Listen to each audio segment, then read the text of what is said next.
The morning sun cast long shadows across Windsor Castle as Tom Parker Bowles made his way through the ancient corridors. He had been a regular visitor to the royal residence since his mother, Camilla, became queen consort, but today felt different. Something in the air seemed tense, almost electric. The usual cheerful greetings from staff members were replaced with hushed whispers and averted gazes.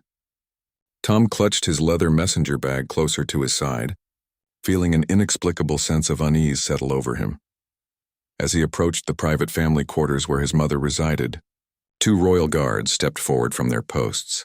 These were not the ceremonial guards tourists photographed outside Buckingham Palace. These men were from the elite protection unit, their faces stern and professional.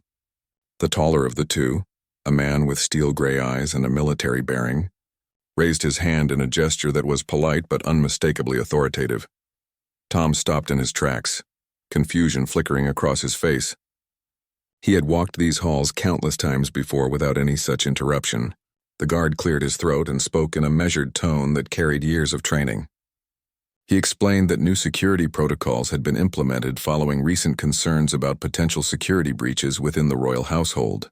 All personal items brought into certain areas of the castle now required inspection, regardless of who was carrying them. The request caught Tom completely off guard.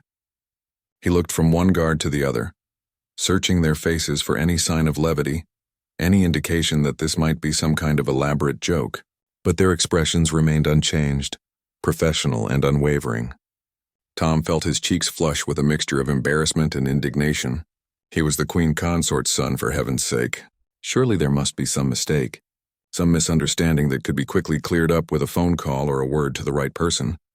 The second guard, younger but equally serious, stepped forward and gestured toward a small security checkpoint that had been set up near the entrance to the private wing.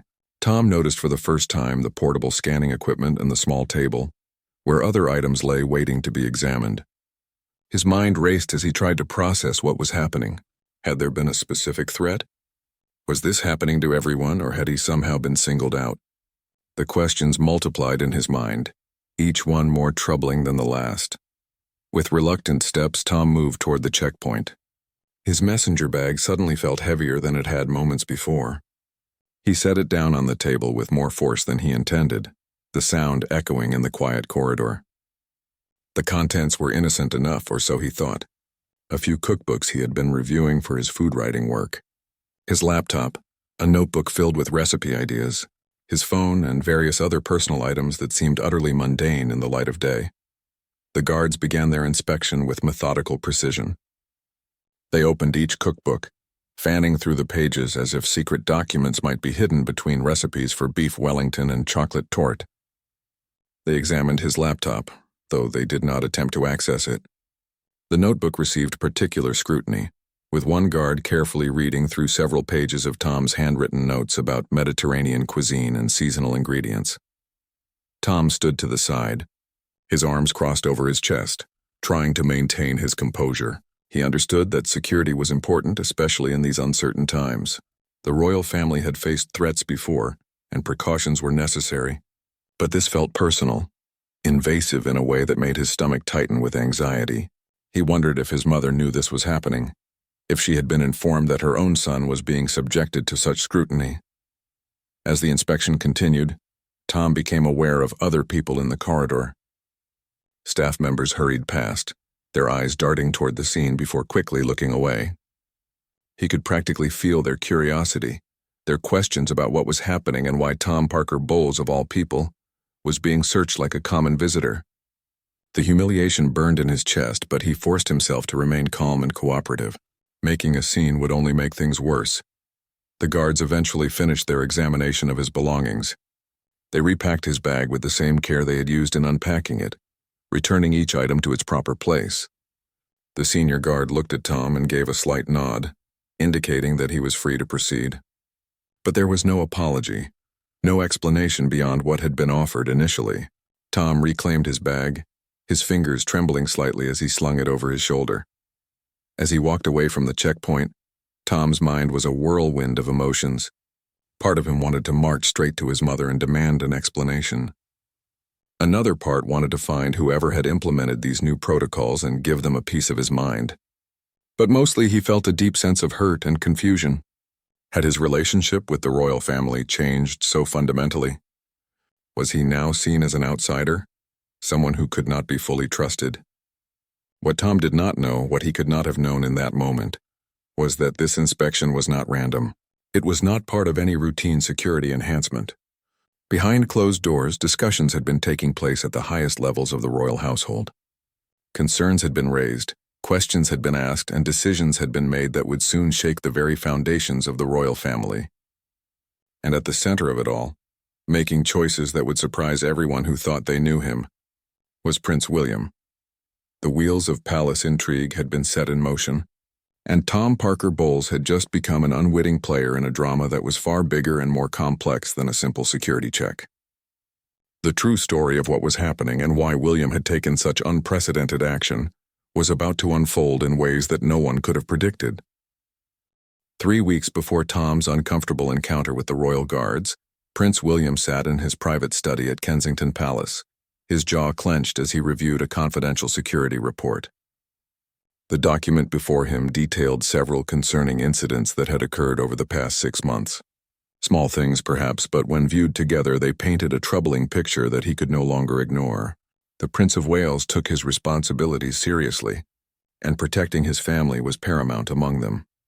The report mentioned unauthorized photographs taken from inside supposedly secure areas of various royal residences. Private family conversations had somehow found their way into tabloid newspapers with remarkable accuracy. Security protocols that only a handful of people should have known about had been compromised. Each incident on its own might have been dismissed as coincidence or explained away by simple human error. But together, they suggested something more systematic, more deliberate. William's security team had spent months investigating these breaches. They had checked and rechecked systems, interviewed staff members, and analyzed patterns of access to sensitive areas. The investigation had been conducted with absolute discretion, known only to William himself and a small circle of trusted advisors. Even Catherine, his wife, had been kept in the dark about the full extent of his concerns.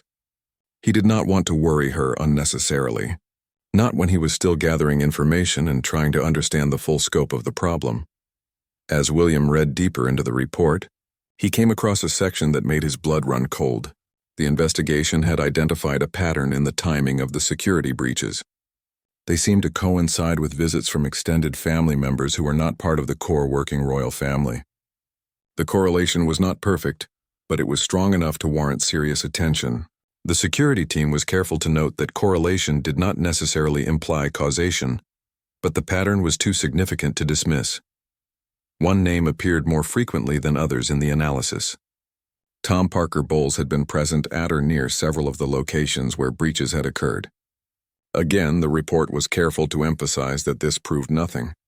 Tom had legitimate reasons to be at these locations as the Queen Consort's son. His visits were scheduled and approved through proper channels. There was no evidence of wrongdoing on his part, yet the statistical likelihood of such repeated coincidence was troublingly low. William leaned back in his chair, pressing his fingers against his temples. This was precisely the kind of situation he had hoped never to face. Tom Parker Bowles was family, connected to them through his mother's marriage to King Charles. The man was a respected food writer and critic, someone who had largely stayed out of the royal spotlight and seemed content with his own career and life. The idea that he might be involved in leaking information seemed almost absurd, but William had learned through bitter experience that assumptions could be dangerous. His own family had been betrayed before by people they trusted. The wounds from those experiences ran deep, shaping his approach to security and privacy. He could not afford to let personal feelings or family relationships cloud his judgment when it came to protecting his wife and children. If there was even a possibility that Tom was involved, intentionally or otherwise, it needed to be investigated thoroughly. The Prince of Wales spent the next several days wrestling with how to proceed. He could not simply accuse Tom without evidence. That would cause a family crisis of enormous proportions and potentially damage innocent relationships. But he also could not continue to allow security breaches that put his family at risk. The solution he eventually settled on was to implement enhanced security measures that would apply to everyone who was not part of the immediate royal family. William, called a meeting with his most senior security advisors. He instructed them to develop new protocols for screening anyone entering certain sensitive areas of royal residences. The measures would be comprehensive and would apply equally to all extended family members and visitors. This approach would allow them to monitor Tom's belongings and activities without singling him out specifically. It was not perfect, but it balanced security concerns with family discretion. The security team worked quickly to implement the new protocols. Scanning equipment was installed at key checkpoints. Guards received training on the new procedures. Documentation was prepared to justify the changes if questions were asked. The official explanation emphasized general security enhancements in response to evolving threats, which was not entirely untrue. The world had become a more dangerous place, and royal security needed to adapt accordingly. What troubled William most was the need for secrecy. He could not tell his father, King Charles, about his suspicions regarding Camilla's son. The revelation would devastate his father and potentially destroy the fragile peace that had been achieved in recent years. He could not tell Camilla, who would be heartbroken and defensive. He could not even tell Catherine everything, though he hated keeping secrets from his wife. The burden of knowledge weighed heavily on his shoulders. As the implementation date for the new security measures approached, William found himself hoping that the investigation would prove his suspicions wrong. Perhaps Tom would pass through the new checkpoints without incident. Perhaps the security breaches would stop, revealing that the correlation had indeed been mere coincidence. Perhaps there was some other explanation for everything that had happened, one that would allow the family to move forward without the shadow of distrust. But deep in his heart, William knew that such hopeful thinking was naive. The evidence might be circumstantial, but it was mounting. Something was wrong, and he was determined to discover what it was. The inspection of Tom's belongings would be just the beginning. Behind the scenes, a much more comprehensive investigation was already underway, one that would soon reveal truths that would shock the entire royal family and change their dynamics forever. The stage was set for a confrontation that no one wanted, but that had become inevitable. And William, thrust into the role of both protector and investigator, prepared himself for whatever might come next. After the humiliating security inspection, Tom Parker Bowles went straight to his mother's quarters. Camilla was in her sitting room, reviewing correspondence with one of her private secretaries. When Tom entered, she immediately noticed the tension in his face and the tightness around his eyes. She dismissed the secretary with a gracious smile and turned her full attention to her son, concern evident in her expression. Tom told her everything that had happened, the unexpected stop by the guards, the thorough inspection of his belongings, the feeling of being treated like a potential security threat rather than family. As he spoke, his voice trembled with a mixture of anger and hurt. Camilla listened without interruption, her face growing progressively more pale. When Tom finished his account, she reached out and squeezed his hand, her own fingers cold despite the warm room. The Queen Consort assured her son that there must be some misunderstanding. She promised to speak with King Charles immediately and get to the bottom of what had happened. Surely, she insisted, this was simply an overzealous implementation of new security measures, nothing personal. But even as she spoke these reassuring words, a nagging doubt had taken root in her mind. She had been part of the royal family long enough to recognize when something was happening beneath the surface, when official explanations masked deeper truths. That evening, Camilla raised the issue with Charles during their private dinner. The king listened with a frown creasing his brow. He admitted that he had been briefed on enhanced security protocols but claimed he had not been told they would apply to immediate family members. He seemed genuinely surprised and somewhat troubled by what had happened to Tom. Charles promised to look into the matter and speak with his security team about what he described as an unfortunate overreach, but when Charles made inquiries the following day, he received answers that only deepened the mystery. His security chief explained that the new protocols had been developed at the request of Prince William and had been implemented with the full knowledge and approval of the Security Council. They were deemed necessary based on recent intelligence assessments. The chief was polite but firm in defending the measures, suggesting that they applied to everyone and had nothing to do with any individual person. Charles felt caught between his son and his wife. He knew William well enough to understand that his eldest would not have pushed for such measures without good reason, yet he also saw the hurt in Camilla's eyes when she spoke about Tom's treatment. The situation was delicate, requiring careful navigation, Charles decided to speak with William directly, hoping for some clarity that would allow him to ease the growing tension within the family. The conversation between father and son took place in Charles's private office at Buckingham Palace. William arrived looking tired and serious, his usual warmth replaced by a guarded formality. When Charles brought up the security inspection of Tom, William's response was measured and professional. He explained that the enhanced protocols were necessary and non-negotiable. He emphasized that they applied to everyone equally and were based on legitimate security concerns. Charles pressed for more details. What specific threats had prompted these changes? Why was he only learning about Tom's inspection after the fact? William's jaw tightened and he chose his words carefully. He could not share all the details of the ongoing investigation, he explained, because doing so might compromise its integrity. But he assured his father that everything being done was necessary to protect the family. "Trust me," William said, looking his father directly in the eyes. "I would not do this without very good reason." The king felt a chill run down his spine. He had seen that expression on William's face before, during the darkest days following Diana's death. It was the look of someone carrying a burden too heavy to share, someone who had seen or learned something that changed how they viewed the world. Charles wanted to demand answers, to insist on full disclosure as both father and king, but something in William's demeanor stopped him. His son was not being secretive out of disrespect or stubbornness. He was protecting something or someone. After William left, Charles sat alone in his office for a long time.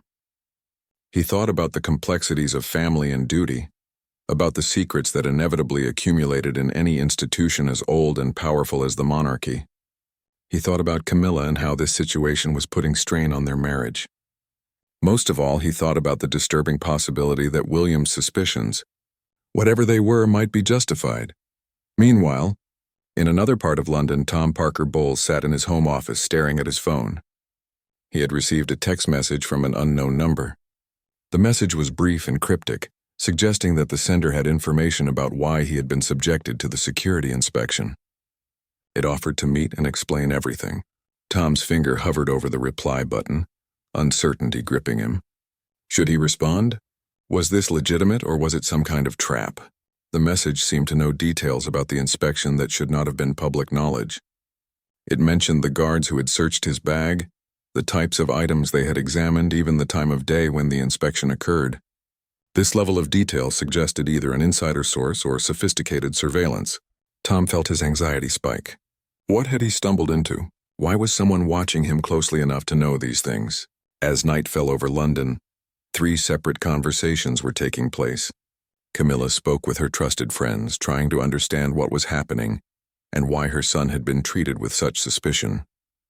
Charles met with his most senior advisors, attempting to navigate the delicate balance between supporting his son's security decisions and maintaining peace with his wife. And William continued his investigation, knowing that every day brought him closer to revelations that would shock everyone. The mysterious text message to Tom represented a new and dangerous development. Someone outside the royal family's inner circle knew about the investigation and was making contact. This suggested that the security concerns William had been wrestling with might be even more serious than anyone had realized. The web of intrigue was expanding, and soon it would ensnare more people than anyone could have predicted. Against his better judgment, Tom Parker Bowles decided to meet with the mysterious message sender. He chose a quiet cafe in South Kensington, far enough from royal residences to avoid unwanted attention, but public enough to feel relatively safe. He arrived early, ordering a coffee and positioning himself where he could see the entrance. His hands trembled slightly as he waited, and he kept checking his phone for any sign of who might be coming. The person who eventually approached his table was not what Tom had expected. She was a woman in her mid-40s, professionally dressed in a conservative business suit, with short dark hair and intelligent eyes that seemed to take in everything at once. She introduced herself simply as Sarah, though Tom suspected immediately that this was not her real name. She sat down across from him without ordering anything, and her manner was direct and businesslike. Sarah explained that she worked for a private security firm that had been hired to investigate the security breaches at royal residences. She claimed to have information that would be of interest to Tom, information about why he had been targeted for inspection. But before she would share it, she needed to know something from him. Had he noticed anyone following him in recent weeks? Had he received any unusual contacts or requests for information about royal family activities? Tom felt a wave of confusion wash over him. He had not noticed anything unusual, he told her honestly. His life had been normal, focused on his work and his occasional visits to see his mother. Sarah nodded slowly, as if this answer confirmed something she had already suspected. She leaned forward and spoke in a lower voice, explaining that Tom was not suspected of any wrongdoing. Rather, the security team believed someone might be using him unwittingly as a means of gathering information. The revelation stunned Tom. Someone was using him? How, for what purpose? Sarah pulled out a tablet and showed him several photographs. They showed Tom in various locations, some taken from a distance with a telephoto lens. In several images there was another person nearby, someone Tom recognized with a jolt of surprise. It was Marcus, a freelance photographer he had worked with several times on food magazine assignments. Marcus had seemed professional and trustworthy. They had collaborated on articles about restaurant reviews and culinary trends. Tom had even introduced Marcus to some contacts in his professional network. But as Sarah showed him more evidence, a disturbing picture emerged. Marcus had a history of selling stories to tabloids. More concerningly, he had been present near royal residences on multiple occasions, often coinciding with times when Tom had been visiting his mother. Sarah explained the theory that investigators had developed. Marcus was likely tracking Tom's movements to royal locations, possibly hoping to photograph or gather information about royal family activities. He may have planted listening devices on items Tom carried or used technical surveillance methods that Tom would never have detected. The man had been careful, never doing anything overtly suspicious, but the pattern was clear to trained security analysts. Tom felt sick. He had been used, manipulated by someone he had trusted professionally. Worse, his innocent association with Marcus had brought suspicion onto himself and created tension within his family. Sarah told him that Prince William had ordered the investigation after security analysts flagged the correlation between Tom's visits and information leaks. The Prince of Wales had been trying to protect the family, while also trying to understand how the breaches were occurring. The woman across from Tom explained that William had been in an impossible position. He could not accuse Tom without evidence, but he also could not ignore the pattern of security breaches. The inspection of Tom's belongings had been designed to check for electronic surveillance devices and to monitor what materials were being brought into secure areas. It was not pleasant, but it was necessary given the circumstances. Sarah told Tom that the investigation was ongoing and that his cooperation was crucial. They needed to know everything about his relationship with Marcus. When had they met? How often did they communicate? Had Marcus ever asked seemingly innocent questions about royal family schedules or activities? Tom's mind raced back through months of conversations and meetings, suddenly seeing them all in a new and sinister light. Over the next hour, Tom provided Sarah with detailed information about his professional relationship with Marcus. He showed her his phone records, his email correspondence, everything he could think of that might be relevant. Sarah took notes methodically, asking clarifying questions that revealed her extensive training in investigative work. When they finally finished, she thanked Tom and told him that someone from the royal security team would be in contact soon. As Tom left the cafe, his emotions were a turbulent mixture of relief and residual anger. He was relieved to know that he was not actually under suspicion, that the security measures had a legitimate explanation, but he was also angry that no one had simply told him what was happening. The secrecy and suspicion had caused unnecessary pain and family conflict. Could not someone have trusted him with at least part of the truth? Yet even as he felt this anger, Tom began to understand the complexities of the situation. If they had told him about Marcus, he might have inadvertently tipped off the photographer. His behavior might have changed in ways that would have alerted a trained observer. The investigation needed to proceed carefully, gathering evidence while not alerting the target. Tom's ignorance, however uncomfortable, had been necessary for the investigation's success. What Tom did not yet know was that William's investigation had uncovered far more than just Marcus's surveillance activities. The photographer was merely one piece of a much larger puzzle, and the full truth about who was behind the security breaches would prove to be more shocking than anyone had imagined. The story was about to take another dramatic turn. 2 days after Tom's meeting with Sarah, Prince William made an unexpected visit to Windsor Castle. He arrived alone, without his usual security detail following closely, and requested a private meeting with Tom Parker Bowles. The request surprised everyone, particularly Tom, who had not yet decided whether to feel grateful or resentful toward the Prince of Wales. Nevertheless, he agreed to meet, and the two men sat down in a quiet drawing room away from listening ears. William began with an apology. He explained that he had known about Tom's inspection and had in fact ordered it, but not for the reasons Tom might have assumed. He had not suspected Tom of deliberately betraying the family. Instead, he had suspected that Tom might be unknowingly compromised by someone in his professional circle. The inspection had been part of a broader investigation into security breaches that had been troubling William for months. Tom listened, his initial defensiveness slowly giving way to understanding. William spoke with genuine concern and regret about the position Tom had been put in. The prince explained that operational security had required keeping the investigation confidential, even from family members who might be affected by it. Every person who knew about the investigation represented a potential leak, and the team had needed to maintain absolute discretion. Then William revealed something that shocked Tom completely. The investigation into Marcus had led to a much larger discovery. The photographer had not been working alone or simply for tabloid newspapers. He had been part of a coordinated effort by a foreign intelligence service to gather information about the royal family. The operation was sophisticated, using multiple assets and technical capabilities that went far beyond ordinary tabloid journalism. Marcus himself had been recruited years ago during financial difficulties, according to intelligence reports William had received. The photographer had started with small tasks, photographing public figures at events, nothing that seemed particularly sinister. But gradually, he had been steered toward targets with access to sensitive environments. Tom, with his regular visits to royal residences, had been an ideal target for cultivation as an unwitting source. The Foreign Intelligence Service had been interested in everything from the royal family's daily routines to their security arrangements, from their private conversations to their relationships with government officials. The information might seem trivial on the surface, but when pieced together, it could reveal vulnerabilities that hostile actors might exploit. William's investigation had uncovered a security threat that went far beyond simple tabloid intrusion. Tom felt his world tilting. He had been an unwitting pawn in an intelligence operation. Every casual conversation with Marcus, every innocent mention of where he was going or who he might see, had potentially fed into a larger collection effort. The violation felt profound and deeply personal.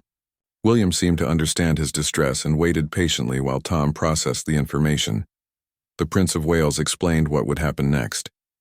Marcus had been arrested that morning by security services. Several other individuals connected to the operation had also been detained. The investigation was expanding to identify everyone involved and to understand the full scope of what information had been compromised. Tom would need to work with counterintelligence officers to review all his contacts and activities from the past several years. William also revealed that he had been working closely with MI5 and other security agencies throughout the investigation. The decision to implement enhanced security screening had been made jointly with intelligence professionals. Everything that had happened, including the uncomfortable inspection of Tom's belongings, had been done in consultation with experts who understood the threat they were facing. Tom asked the question that had been burning in his mind since the revelation.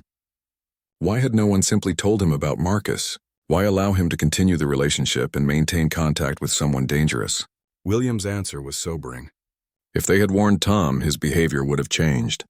Marcus would have noticed and either disappeared or activated backup plans. By keeping Tom unaware, they had been able to monitor the operation and ultimately roll up the entire network. The prince acknowledged that this approach had come at a personal cost to Tom and his relationship with the family.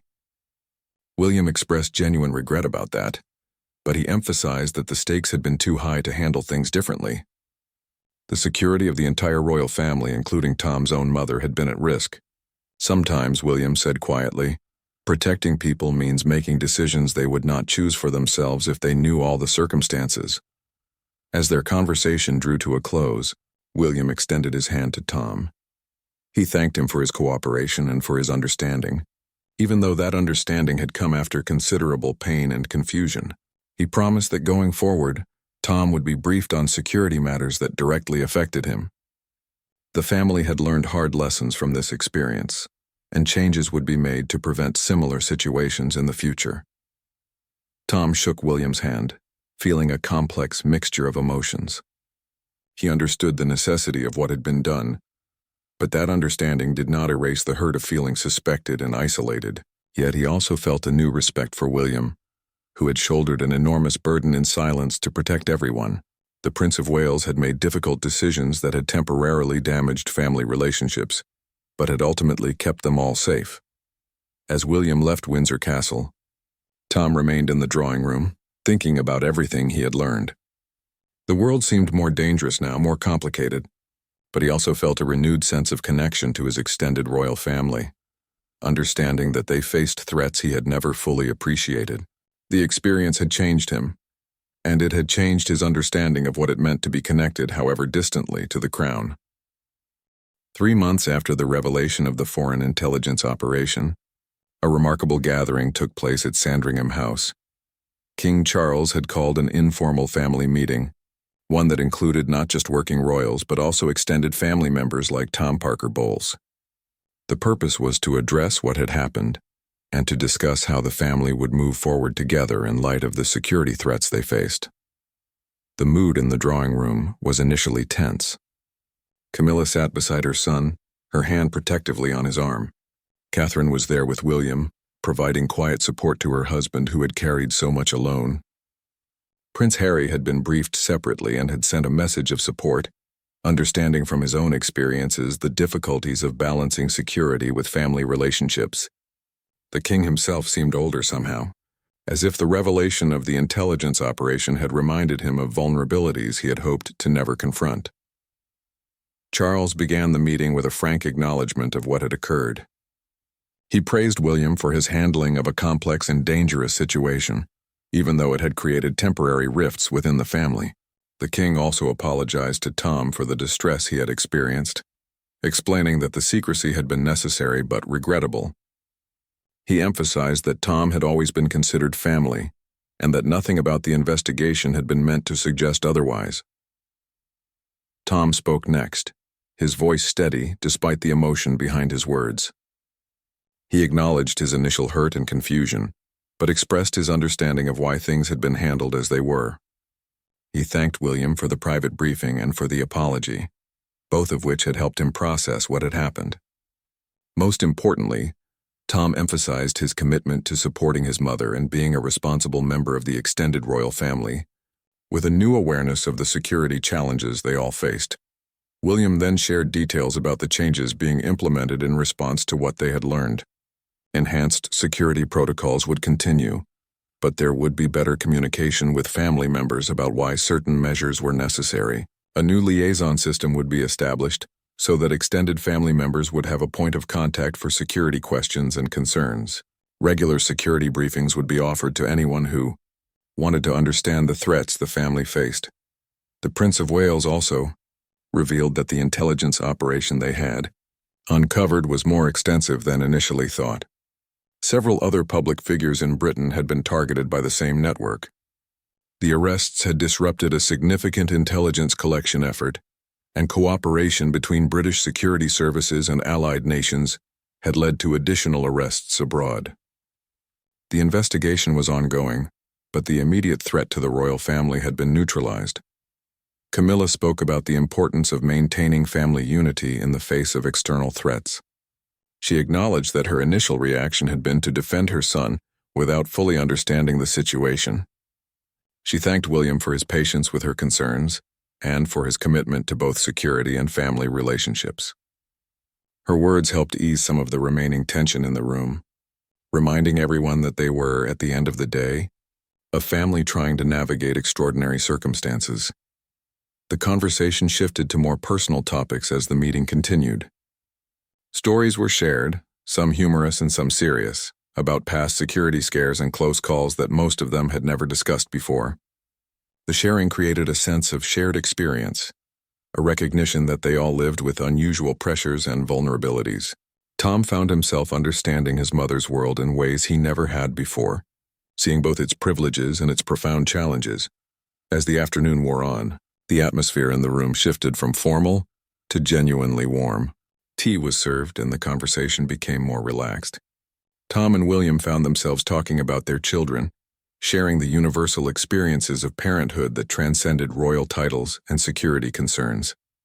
It was a reminder that beneath the crowns and protocols, they were simply people trying to protect those they loved and maintain connections that mattered.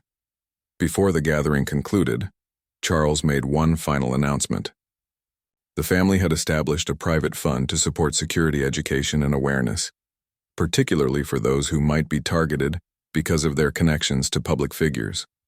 The initiative would help other families facing similar vulnerabilities, turning the painful lessons learned from this experience into something positive that could benefit others.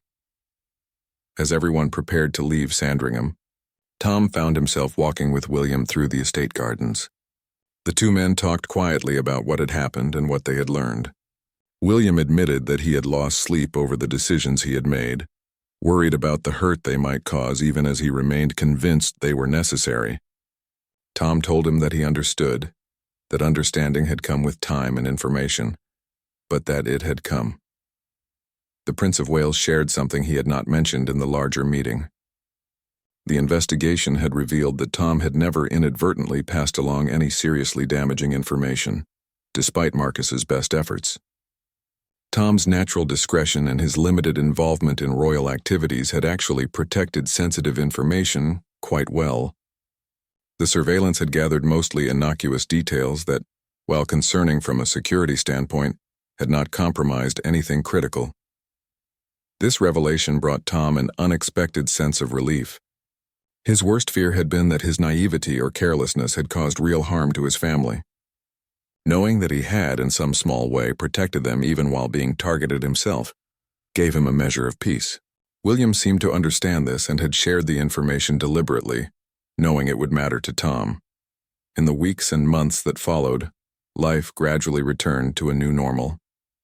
The enhanced security protocols became routine, accepted by everyone as necessary precautions in an uncertain world. Tom was more careful about his professional relationships and more aware of his surroundings. He attended security briefings and learned about the techniques used to identify and counter surveillance.